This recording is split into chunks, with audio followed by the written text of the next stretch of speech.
Hi friends, ఈరోజు video తాటిగారులు. ఇవి మనకి వర్షాకాలంలో మాత్రమే దొరుకుతాయి. తాటికాయలు ఈ సీజన్ లో మాత్రమే బాగా దొరుకుతాయి. మనకి దీంతో చాలా ఐటమ్స్ చేస్తారు. తాటి రొట్టు, తాటిగారులు, తాటి బూరులు, తాటి ఇడ్లీలు, తాటి తాండ్రి. తాటికాయతో ఏ ఐటమ్ చేసినా బాగుంటది. మేమైతే తాటిగారులు వేస్తున్నాము. ఇలా ముగ్గిన కాయని తీసుకోవాలి.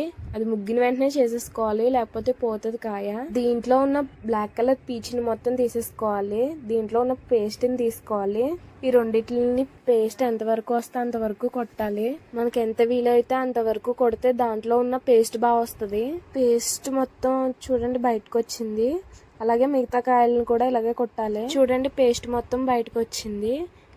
తర్వాత గిన్నెకేసి పేస్ట్ ని ఇలా లాగాలి. మిగతా కాయలను కూడా ఇలా తీసేసుకోవాలి. పేస్ట్ లో ఈసిల్ లేకుండా జల్లెడతో తీసుకోవాలి. అప్పుడు సాఫ్ట్ గా ఉంటది. తర్వాత తీపికి సరిపడగా బెల్లం కోరుకోవాలి. తీపి ఎక్కువ కావాలంటే గనక కొంచెం ఎక్కువ వేసుకోవచ్చు. కేజీ బియ్యం పిండి వేసుకోవాలి. హాఫ్ కేజీ ఇడ్లీ నూకేసుకోవాలి. అందులో బెల్లం వేసేసుకోవాలి. అంతా కలిసిదాకా కలుపుకోవాలి. పిండి చూసుకోవాలి, జోరు అవ్వకూడదు, లేకపోతే గారెలు రావు. స్టవ్ మీద గిన్నె పెట్టుకుని ఆయిల్ వేసుకోవాలి. తర్వాత ఇలా రౌండ్గా చేసుకుని ఒక పేపర్ మీద వేసుకుని గాలి షేప్లో చేసుకోవాలి. కరెక్ట్గా వేసాం కాబట్టి గారె వస్తుంది, లేకపోతే జోరుగా అయిపోతుంది. అలా జోరుగా అయిపోయినప్పుడు బియ్యం పిండి నూక కలుపుకోవాలి. చూడండి బాగా వచ్చింది. తర్వాత ఆయిల్ మరిగాక ఆయిల్లో వేయించుకోవాలి. లో ఫ్లేమ్లో ఉండాలి.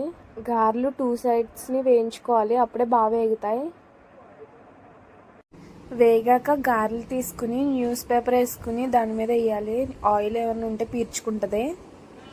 గారెలు ఇలా వేగితే సరిపోతుంది. వేగిందో లేదో ఇరిచి చూడాలి. ఎక్కువ వేగనివ్వకూడదు, గట్టిగా ఉంటాయి.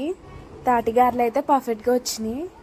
ఇలాంటి వీడియోస్ కోసం మా ఛానల్ని లైక్ చేసి సబ్స్క్రైబ్ చేసుకోండి. వీడియో ఎలా ఉందో కామెంట్ చేయండి.